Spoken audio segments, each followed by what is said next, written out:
E360 TV proudly presents messages of inspirational stories.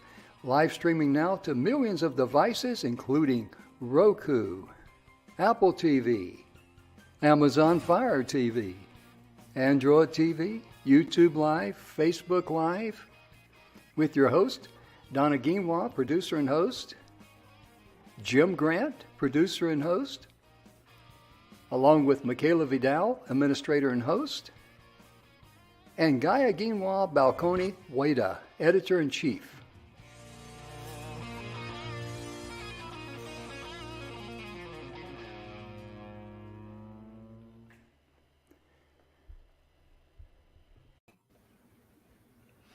Hello, ladies and gentlemen, and welcome to the show. I'm joined today by the other handsome fellow here on the screen is Mr. Emerson Brantley with Web3 Direct. He is our director of marketing. And Emerson, oh my goodness, it is so good to have you with us today, sir. I'm glad I was able to be here. Yeah, we certainly are too. And we had a wonderful show yesterday with Joel Peterson on with us. He's a longtime friend of mine, a veteran, that sort of thing.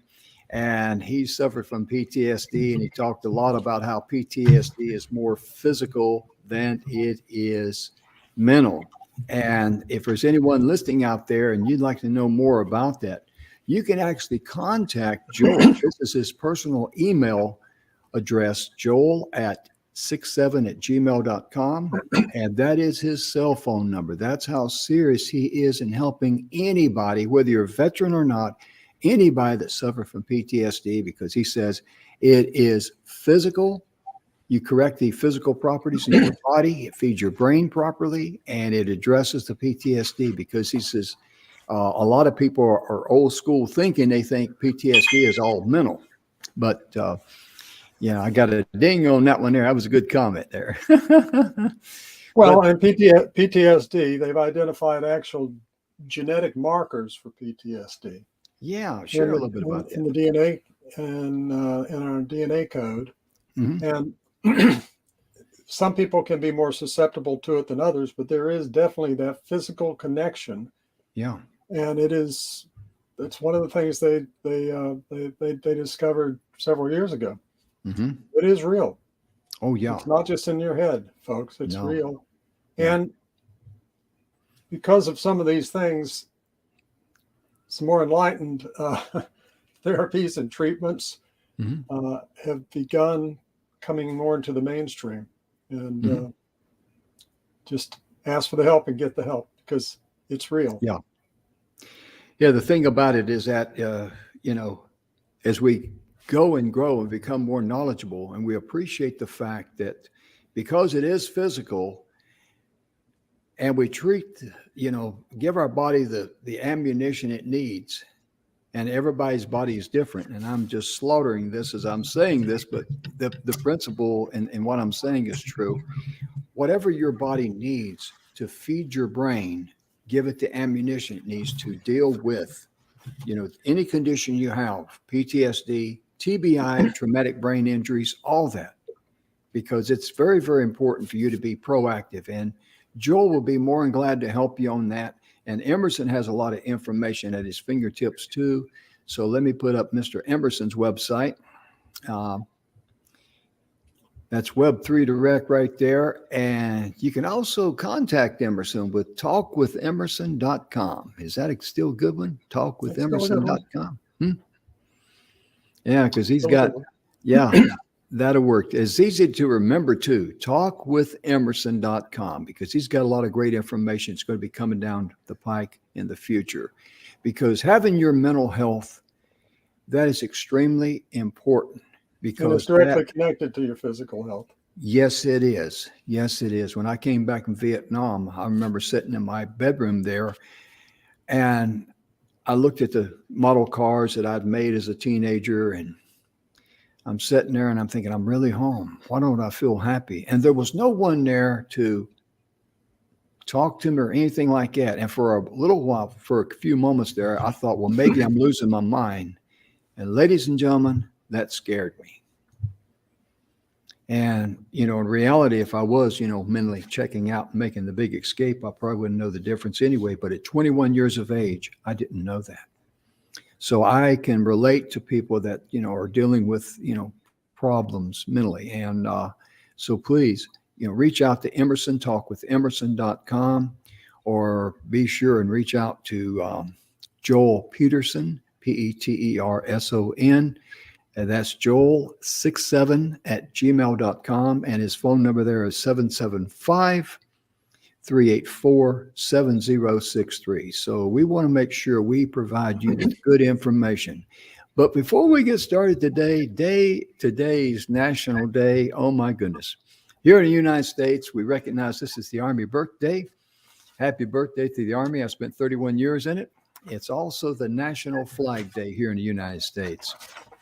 As we move on, though, Emerson, this one here is very, very important. I celebrated this morning. This is the International Bath Day. I'm so glad, Jim. Even though we're miles apart, I catch your drift. Yeah, I hear you. It's the thought that counts from the heart there, folks. And today is also, National Call Your Doctor Day. This is aimed at ladies about awareness of your health. National Call Your Doctor Day. And there's great information there at this organization. And, to be able to take control of your health. In other words, schedule your health maintenance. Don't let health issues schedule your doctor appointments. That's a good way of looking at it. And today is also, and doing that is about empowerment, Yeah, it is. It is. It's not, men get a bad rap, and probably rightly so, about wanting to avoid doctors. A lot of people avoid going to doctors for whatever the reasons. But it really is about empowerment, because when you're able to have a better understanding and clarity about whatever the issue is that you may be experiencing, or in your case, Jim, them actually discovering it on the visit and probably saving your life. Yes. These are all things that it's tremendous empowerment. And I just encourage everybody, if you don't feel like that's the relationship you have with your primary and specialists, find others. Yes. Have that relationship where you can look them in the eye and they can look you in the eye, and it's a relationship where you feel valued in the process and empowered in making the health decisions you need to make. Absolutely. The main thing is, ladies and gentlemen, do not live in fear. Oh, yeah. Because a lot of people worry about going to the doctor. They worry about this. I belong to a Facebook group called CABG, CABG. That stands for Coronary Artery Bypass Graft. Those that belong to that group, they've had open heart surgery and bypass surgery, and that's what I had 4 bypasses. But it's amazing how many people that, I'm scheduled for open heart surgery. I'm scheduled for a CABG X2, which means 2 bypasses, X3s, that sort of thing. And I tell them, what are you afraid of? You're living in fear. They're going to put you to sleep. They'll perform the procedure. They'll wake you up. I didn't have any pain or anything. I did not take one pain pill after I left there. And, but look at the blessing in return, what you get. You get a new lease on life. And that's the main thing. Please do not live in fear. Don't enslave yourself like that, because you can deal with truth. And truth will set you free, as the old saying goes, but fear will enslave you 100% of the time. And now, guess what we're going to celebrate today? We're all invited over to Emerson's house because his wife, Ann, is a fantastic cook. Today is also National Strawberry Shortcake Day. National Height Impaired Cake Day. Well, it's a thought that counts, right? Be sure and tell Ann I invited everybody on the internet, on the out in TV's land, over to the house for Strawberry Shortcake Day. And last but not least, this is very, very, very important. This is the World Blood Donor Day. In my lifetime, I've given over 3 gallons of blood. Donated 3 gallons of blood, and I was really disappointed because evidently I got a bug or something, and they says we can't take your blood anymore. We'll take pallets from you, but we cannot take your whole blood. But giving blood, that is one of the most precious gifts you can give someone. Because Emerson, when I was in the hospital back in 2008, I had an ulcer. I didn't know I had it, called a peptic ulcer. And that's created by a bacteria in your, then you get from water called H. pylori. Pylori is it's got a big, huge, long name I can't pronounce, but it's known by H. pylori. That's a bacteria that does a spiral eating away of the stomach lining, and that's what creates the ulcer. And I popped that thing erupted on me. It took me 5 units of blood that they had to, because it was pretty bad. I mean, well, I don't want to sound dramatic, but when you need 5 units of blood, you're running pretty low, folks. you don't feel like running in a marathon. But my point being, as I laid there, I thought about all the time I donated blood, and I saw that red line laying across my stomach, flowing into my arm, giving me that life savings blood. And I thought about, I wonder who this person was who donated this unit of blood for me in my hour of need. And I just asked the Creator to bless them.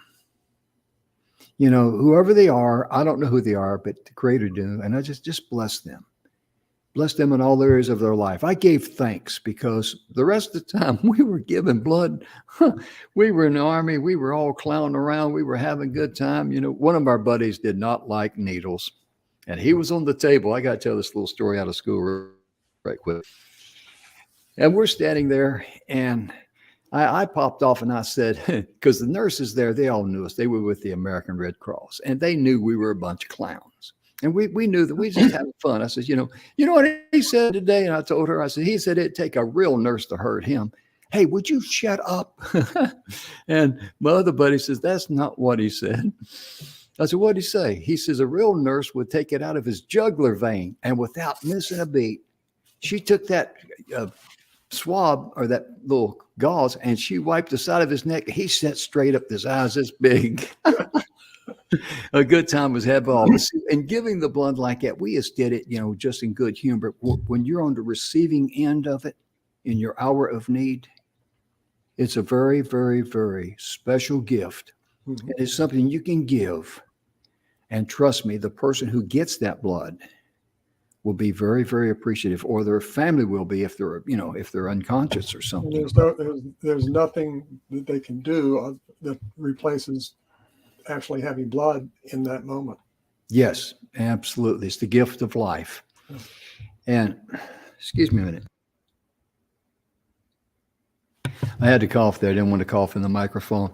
But, you know, speaking about some very instrumental ladies in the healthcare field.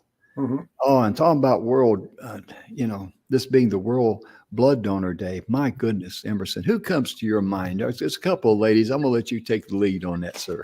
Well, one of them was Clara Barton, who was an amazing woman who saw the horrible conditions in military hospitals and during the Civil War, mm-hmm. and basically set about drives to where they didn't have bandages. They had nothing. Where women would collect old cloth and they'd make them into bandages.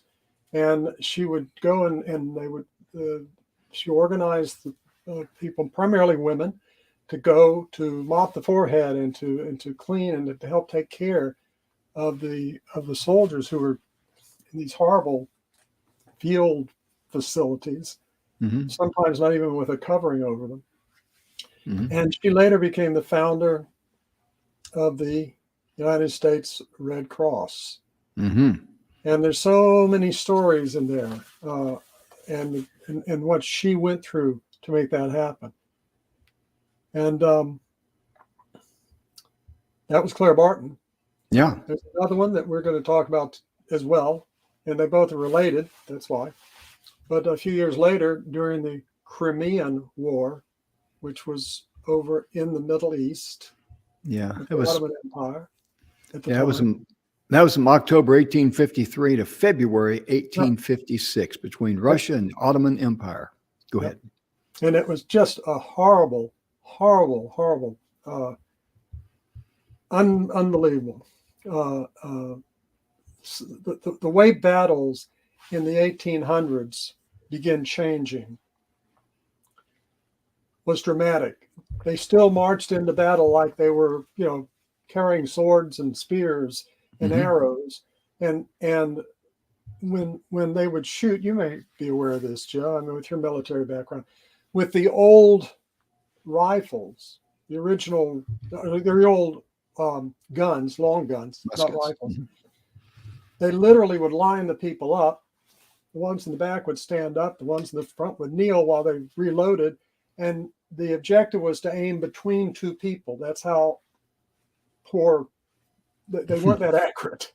Oh, no. Rifling changed that, though. That's where those of you who don't know, spiral the inside of the barrel. And it puts a spin on it so that it becomes deadly accurate. And the battle became much, much worse. The tactics didn't change. They still lined them up. They still did all the things. They still charged. Even up to World War I, they were still in the trenches, and they would charge over the trenches into machine gun fire, for goodness sake. So these two women, they saw the carnage. They saw the problems. But this is just so beautiful, such genius. They knew they couldn't change that, but they knew what they could do. And it's under what I say, it's better to light one candle than curse the darkness. Yes. And they began doing what they could do. And they collected scrap cloth. They showed up at the hospitals. They fed them. They took care of them. Sometimes they were there. They were there writing their last letters to their family and things like that. And we have to think back, Jim. This is a time, I'm just going to put it in real terms. This was a time where in many societies, including ours, women were basically like what they called chattel property. They couldn't vote.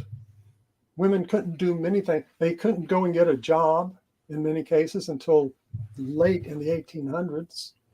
They were literally very, very limited in the things they could do.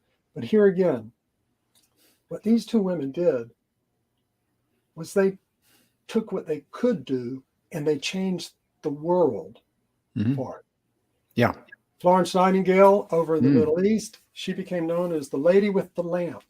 And is considered by those of you in the nursing industry as one of the foremothers of modern nursing. Yes.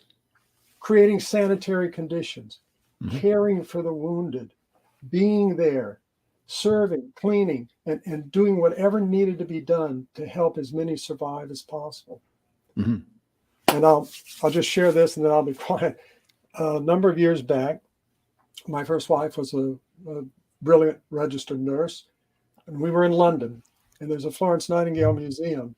I was sharing this with Jim before the show. There was a place there where probably still is, where you came around the corner and they had gauze all between you and that set, that panorama. And in it were all of these figures, one on a gurney and two leaning over them. And they were all done in gauze, just snow white. And then as you walked past it, looking through this gauze, and you see these kind of shadowy figures, and the light changes, and the gauze in that room is covered with blood. And I have to tell you, it took my breath away. Oh, yeah. That's what these two women stepped into. Yeah. And they did what they could do with what they had, and they changed the way soldiers. You were in Vietnam. We've all seen the TV series MASH if you weren't in the military.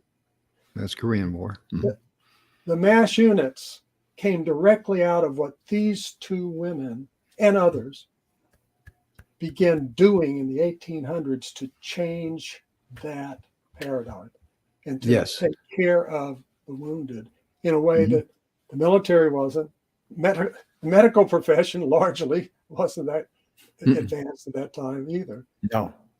but they took care of them, and they took care of them, and it showed what compassion and just going in and doing what you can. How Oh, much yeah. difference it makes. That's a tremendous calling, too, because both these ladies, they knew they had a specific gift.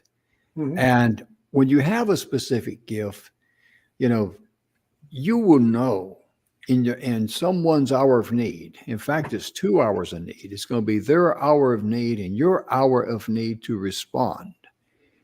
You will know what that gift is, and your responsibility is to use that gift as a blessing. And I've got to talk a little bit more about Clara Barton, because I was reading this here. When she was 10 years old, she got assigned she assigned herself, I should say, the task of nursing her brother back to health. Now, he had fell off the roof of a barn and received a severe head injury. And she learned how to distribute the prescribed medicine to her brother.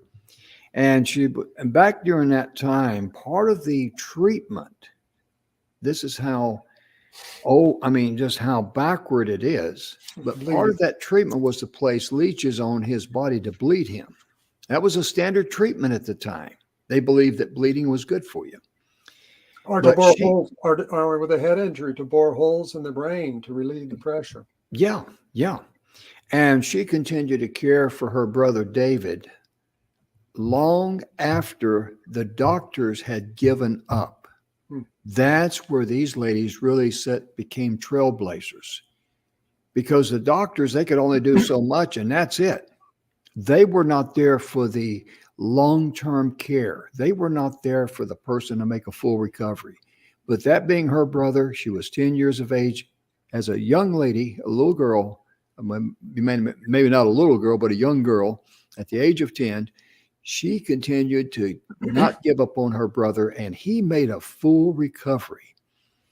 And think about all the lives that she has touched, not only with injured people, but think about what a blessing, what a positive image she is for the young ladies and even some of the young men, because she put herself forward.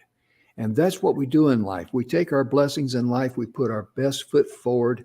That's what Florence Nightingale did. Clara Barton, my goodness gracious, we couldn't start the show off with two more famous people who made a tremendous contribution to society, could we?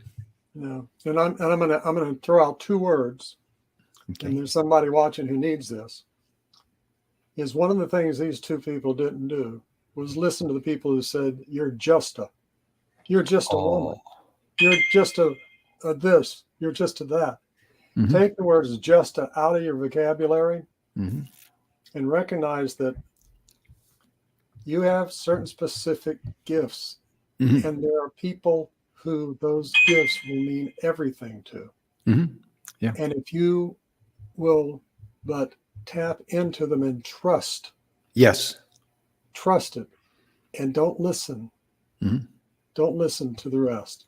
Mm-hmm. You will find those paths will open up, and the people that need you most will be exactly the people that you're going to end up being connected with. There's Jim, as you like to say, follow the energy. Absolutely. Yeah. Because another way to look at it too, with these people who, you're just a woman, or you can't do this or all that. Do they actually know what your blood pressure is inside your body at that moment? No. Even I don't know what that would be, or you don't know that yourself. So how could they possibly know what your gifts are, or how limited your gift may be? They ain't got a clue. All they got's an opinion. And Go ahead. Go ahead.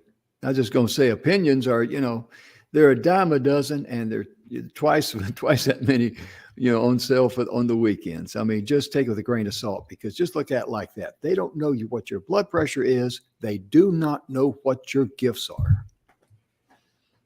Often, Jim and I didn't really discuss going down this direction, but I'm going to follow the energy. Yeah. One of the things, and some of the viewers may have heard me say this before, we've all heard the term familiarity breeds contempt. Mm-hmm. Usually that is used in describing a relationship that has just gone on for many years, and it's just people don't appreciate each other anymore. But I want to reframe that. Okay. The person that we are most intimately familiar with is ourself. The voice in our head is the one voice that is there 24/7, even when we're asleep in our subconscious.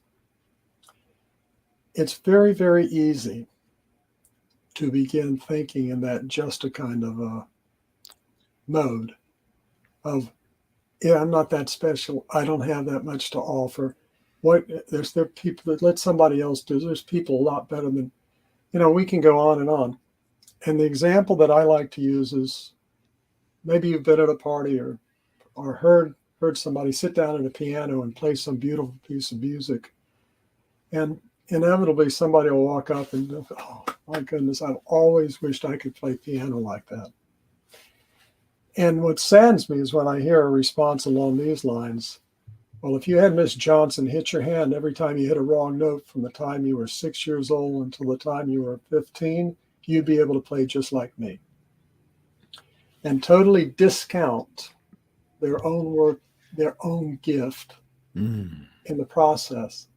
It wasn't Ms. Johnson's gift, and it wasn't the fact that Ms. Johnson hit their hand. It was something inside of them that helps them to play the way they play. What's inside of you is unique in all the universe. We know this. We know this.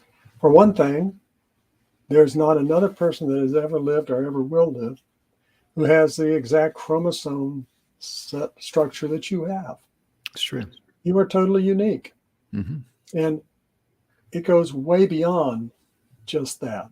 You're unique in your experiences. You're unique in your outlook, in your thinking, in the way you process information, in the way that you share things with people in a way that they get it. Where if I share it with them, maybe they wouldn't get it. All the different gifts that make it so special.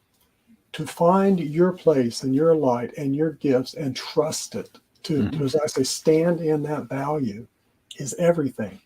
These two women, Jim has a whole list of people that we're going to talk about today, but these two women are great examples of, against all odds, stood in their value. And that's powerful. I'm going to share one more, Jim, and this one's Go ahead. Sure. My great-grandfather was an itinerant Baptist minister. He had 11 churches on a circuit. This is in horse and buggy days, dirt roads. Well, in the 1920s, there was a book of biographies of some of the great ministers of the last 50 or 60 years before that. And his was the third one in there, in the book. So this is what's important. In the 1890s, early 1900s, he felt the call of God on his heart. And as he shared it with his wife, my great-grandmother, the discussion turned to, well, if you're going to be a preacher, then you're going to have an education and you're going to go to seminary, because I'm not going to have a husband of mine embarrass me from the pulpit. Now, at that time period, it was so different. And women just, it didn't work outside of the home, or it was very difficult to. She took in boarders and she took in laundry, and she put him through seminary so that he could be one of those that was written up 30 years later as an outstanding minister from that time period.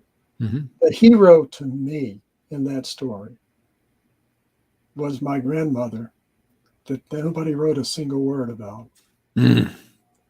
She was the hero in it because she took what she had and she used it, and she made a difference, not just in their life, but in the life of everybody that he ministered to over the next 30 or 40 years. And that's the kind of power that it can be. Oh, yeah. It's not how, what's the thing we said on one of the other shows? It's not the um, it's not your aptitude that determines your altitude. It's your attitude. Yeah.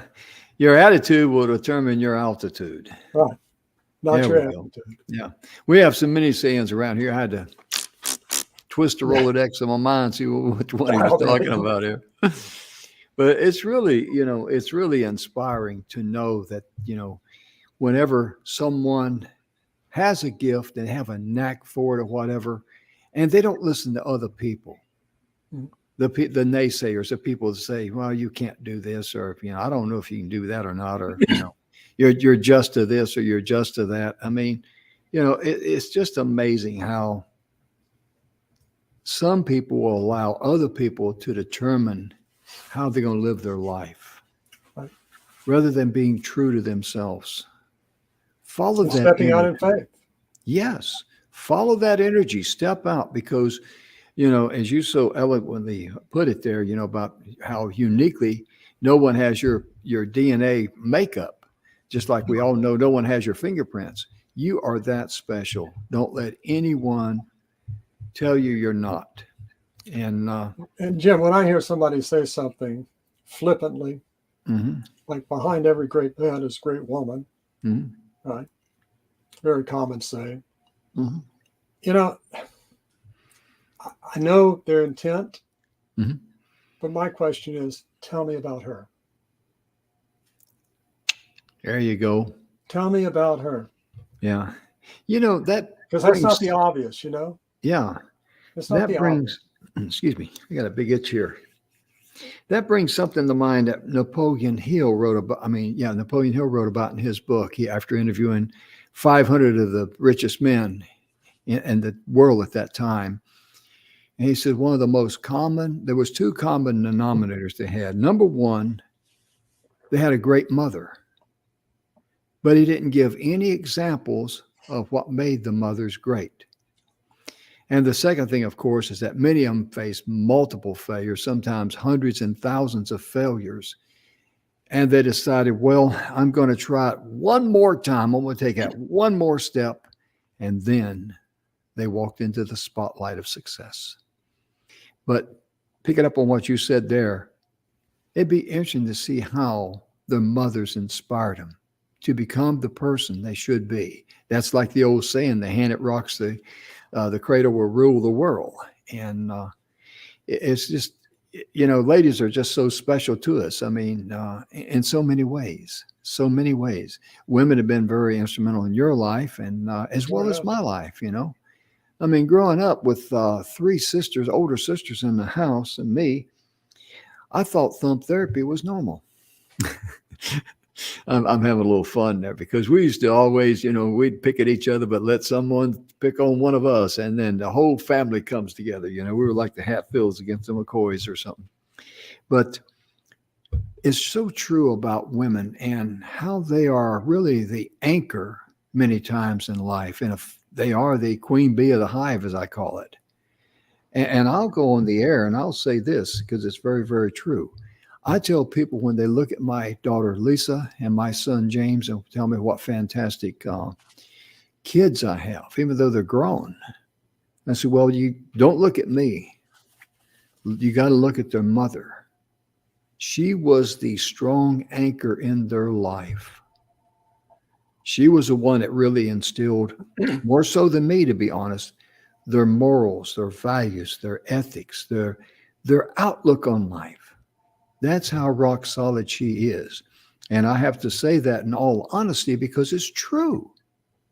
A lot of times I was away from home. I was on the road. I mean, what kind of a father figure was I? She knew that.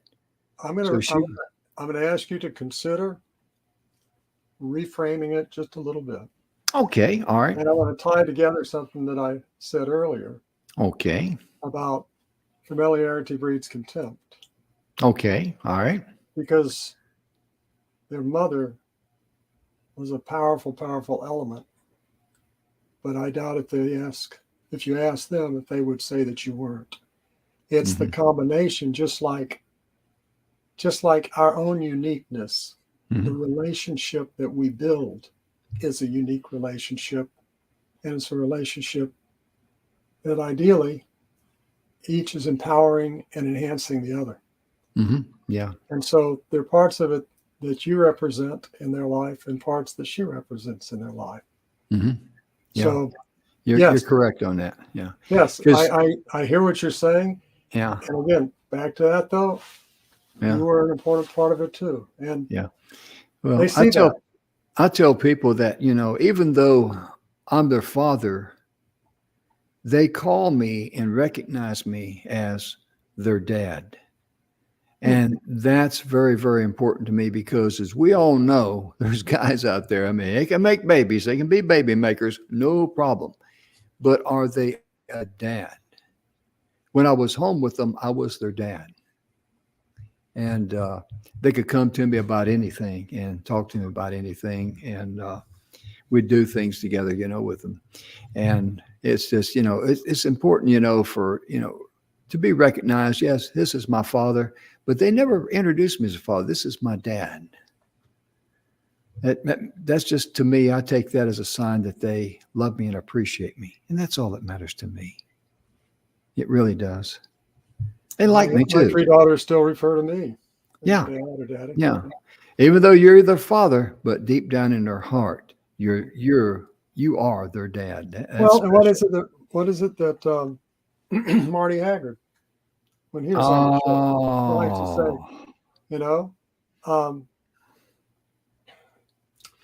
he says that. He's my dad. Yeah, Merle Haggard. He says everybody knows Merle Haggard as, country music star and all that, even though I grew up around it. And I was with my dad ever since the age of 8. And I was on the road and I knew John. He says, I knew John Cash. He says, Marty was named after Marty Robbins, but he says, I knew them as great people.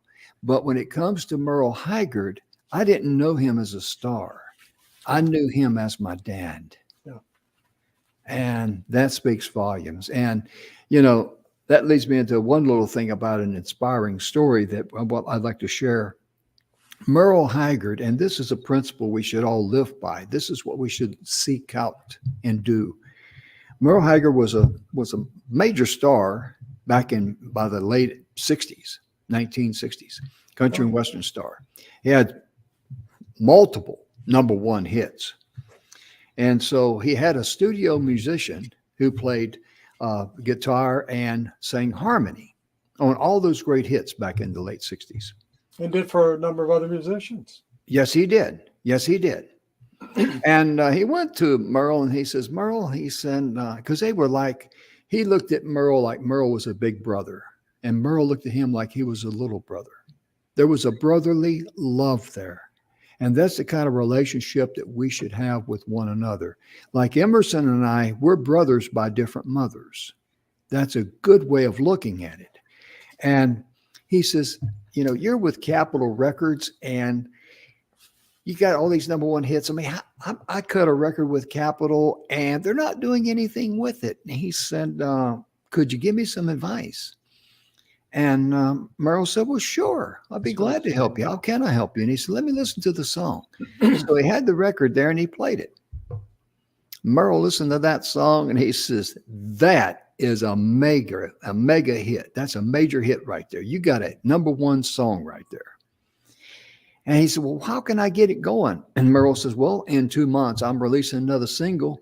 He says, you go back to LA. This is when Merle and them were in Bakersfield, California, the Bakersfield Sound, and he says, you come back and I'll with 2,000 copies of that record, because at that time there was 2,000 country and western stations across the United States. And Merle did not wait on somebody else to do his work. He did not wait on his laurels. He didn't sit back in an easy chair, and just say, I'm just going to take it easy and let them promote it.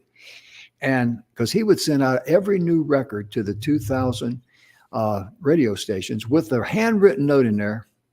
Hi, this is Merle. Would you please give my new record a spin? I appreciate it.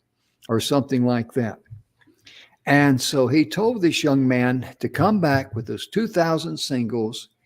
He slipped the single in there in the same sleeve with his record, and he put a personal request on each and every one. This is over This is 2,000 notes now.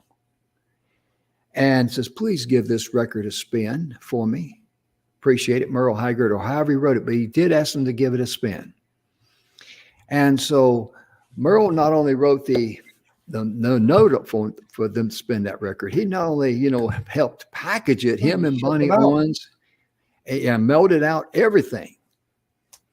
And the record just exploded on the airways. And that record, for you, some of you fans that's watched the show, you know who it is, you know the story. But that break attention now. Yeah. That record was By the Time I Get to Phoenix by Glenn Campbell. And Merle's attitude was in country music in that day and time, not only Merle, but other stars like Johnny Cash, Chris Christopherson, Marty Robbins, they would help other young artists get going because they figured, hey, there's room for everybody.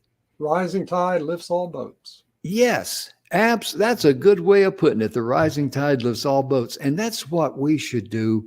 And when we have an opportunity to open the door for someone, just like if you're a guy and you see a lady coming, there's a door there, be man enough to open up the door, show her respect and say, after you, please, or after you, ma'am. That's respect. And in everyday life, when you have an opportunity to open that door and help someone that's been running into a brick wall, you're going to be blessed. And I'll just say this. I try to open the door for everybody. Oh, yeah. Because, the number of times you walk up to a door and somebody walked in 6 feet ahead of you and they just let it swing behind them. Stand there for just a second and hold it open. It doesn't take that much. Nah. It shows respect. And when you show respect, it just vibrates because you're going to get it in return. And what goes around comes around. Ultimately. Oh, yeah. It sure does.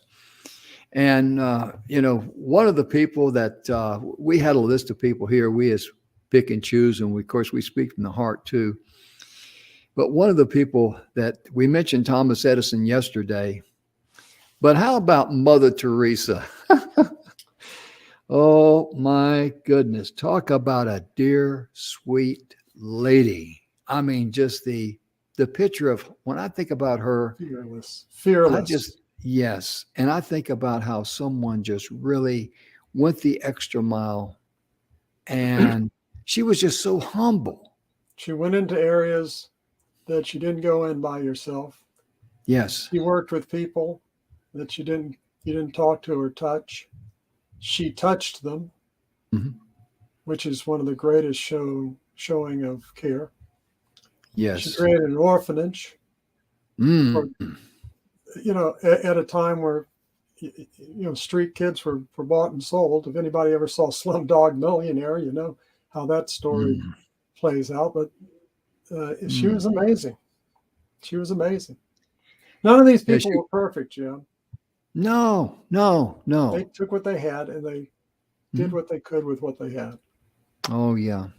And bless her heart, she was born on August 26, 1910, and she died September 5th, 1997.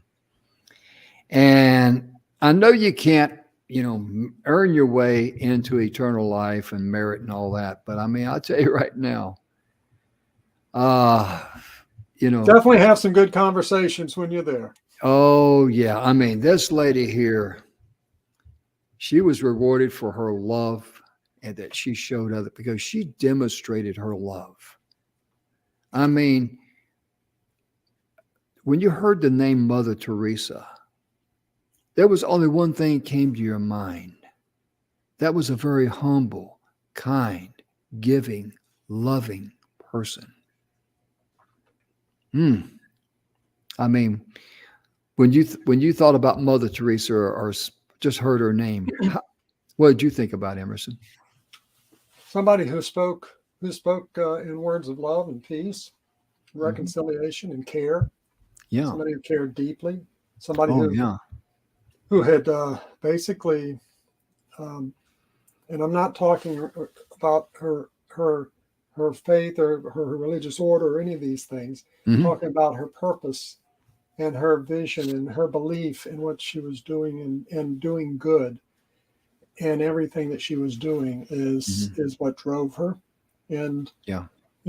when she spoke, it was a humbling thing to hear her speak. Yes. You know, Yes. because that was what, there weren't words of condemnation. There weren't words of anger or resentment, or it was words of caring and words of hope. And Mm-hmm. that's what she brought. She brought that Yeah. to goodness knows how many Mm-hmm. orphans and homeless people and people that needed it. Oh, yeah. And I'm just going to say this, some people, Jim, will say, well, we got plenty of that right here at home. Why don't we why don't do that at home? Don't send the money over. It's like, there's plenty for you to do right here at home. Mm-hmm. And there's plenty left over to do everywhere else. Yeah, you bet. There's not a world of lack here. That's right. We're in a world of abundance, and we are in the most abundant of any of the abundance. Yeah. So there's plenty to go around. There's no competition in that. Yeah. And if your sense and your focus and your purpose is in one area in particular, Mm-hmm. then by all means, put it there. Amen. And if somebody else's is somewhere else, by all means, honor the fact if they are putting that effort there. Mm-hmm. Because that's what ultimately matters, not whose cause is a bigger or better cause, or if these people should be getting it before these people, or should we be supporting this over here or that over there. It's like, find that purpose that is going to uplift people and going to help people and solve problems. Oh, and, yeah. And make that profound change. Mm-hmm. Because that's really, at the end of the day, you could have died on that table. I could have in my entry, and one day we will. And what's left is what good and what lives we have been able to impact, including our children, including our community, including the world. Mm-hmm. Yeah, a lot of people, they feel that, they want to leave a legacy. And I don't think like that, because to me, it would, to me, what that would mean, it's kind of like, I've got to create a legacy. I've got to be impressed with myself. And I'm just not into that. What I'd like to do is leave a clean name behind me. And people that, when my name is mentioned, said, he was a good guy. He was a good friend. He helped people. That's all that's important to me. I'm not into the measuring thing, because Mother Teresa, one of the things that she founded the Missionaries of Charity. And that's been a fantastic organization. It was established in 1950. And my goodness gracious, as of 2020, ladies and gentlemen, it had 5,167 religious sisters that were part of that great organization. And they must vow. Now, get this here. They took the same vow that Mother Teresa did. That was vows of chastity, poverty, and obedience. And the fourth vow was to give wholeheartedly free service to the poorest of the poor. Wow. Talk about a humble heart. Talk about someone that really, it's an honor for us to mention her name on this TV show. That's how special Mother Teresa was. And I'll add this into that. Okay. You don't have to be Mother Teresa, and you never will be Mother Teresa. You're who you are. Right. You can do what you can do. You have the resources you have. You have the connections you have. You have the training and the knowledge and the skills that you have. You have the heart and the mind that you have. And guess what? Mother Teresa didn't have any of those things. I was going to mention that. Yeah, that's true. She didn't have what you got. She doesn't have what you got. Yeah. So to be able to recognize the value, as Jim said earlier, it's not a competition. It's recognizing that inside you, inside of each of us, right, is a world altering, unique in all the universe, powerful beyond measure person. Yes. Trusting that Mm-hmm. and then stepping out in faith on it. Faith Mm-hmm. is a big part of it. Oh, I'm not yeah. talking about religion here. Mm-hmm. We're just talking about stepping out in faith. Right. That has value, and then standing in that value and bringing that value to others. That's at the end of the day, really, that's what it's all about. As a parent, the value that you bring to your children and your family.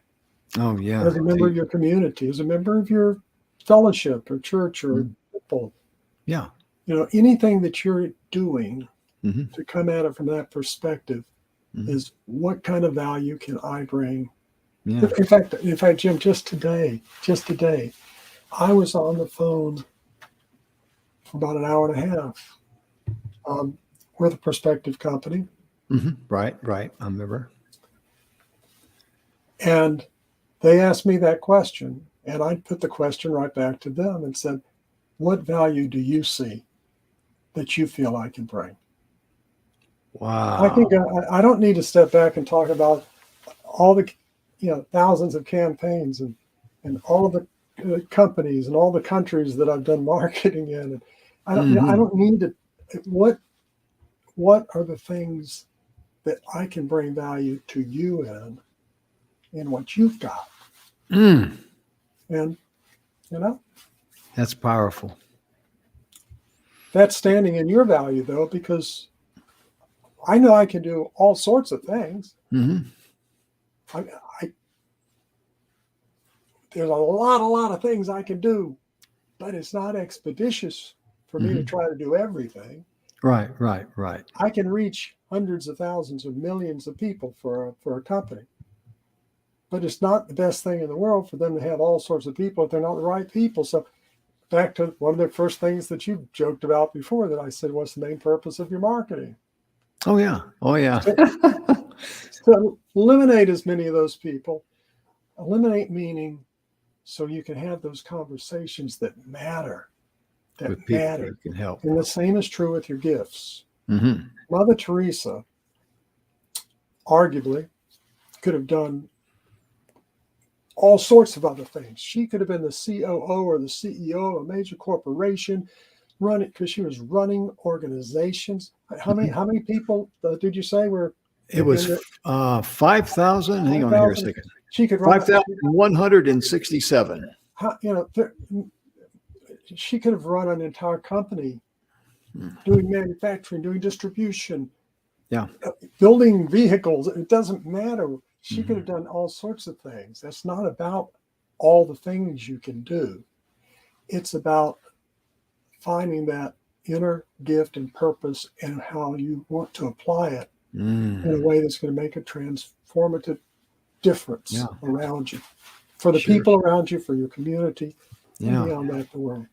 And I think I've shared this before. Dr. Yusuf, who was Pakistani, won the Nobel Peace Prize for the concept of micro-lending.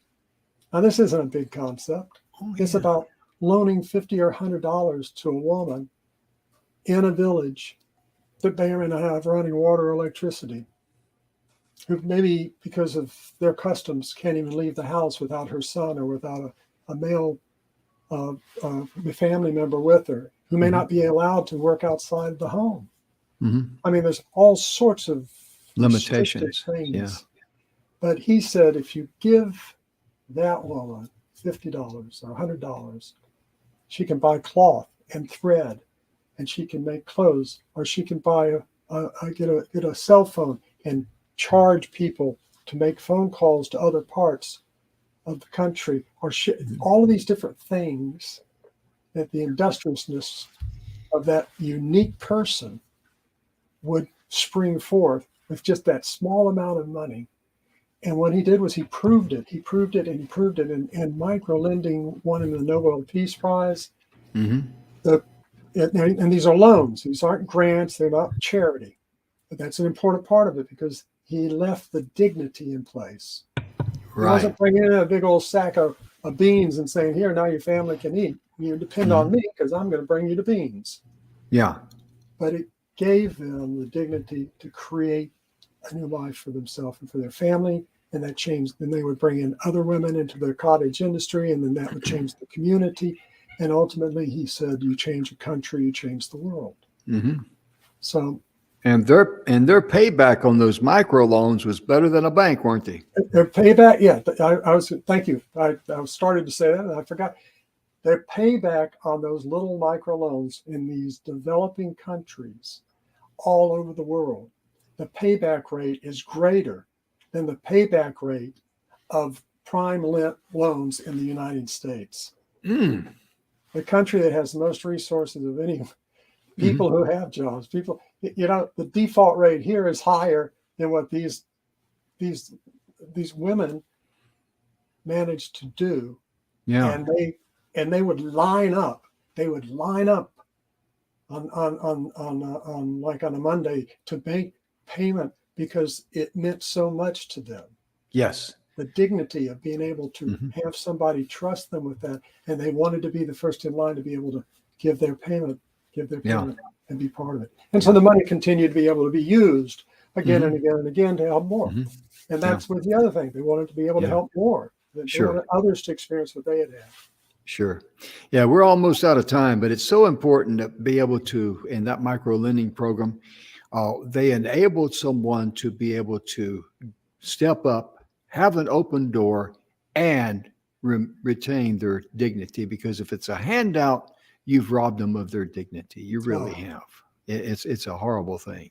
Well, ladies and gentlemen, we wanted to talk some more about some famous people. I'm glad we covered those three fantastic ladies. They were just, you can't beat them. You just can't beat them. And Emerson, thank you so much for being with us today. My goodness gracious, your insight and your information you share is just, deeply appreciated. We're so honored to be associated with you and work with you in the capacity of you being the director of marketing with us. And ladies and gentlemen, thank you so much. We'll be back tomorrow. Me and Donna will be here, and we hope you have a wonderful day, evening, or morning. Whenever you get a chance to see this, whether you see it live or on recording, thank you so much. We'll see you next time. Bye-bye. Take care.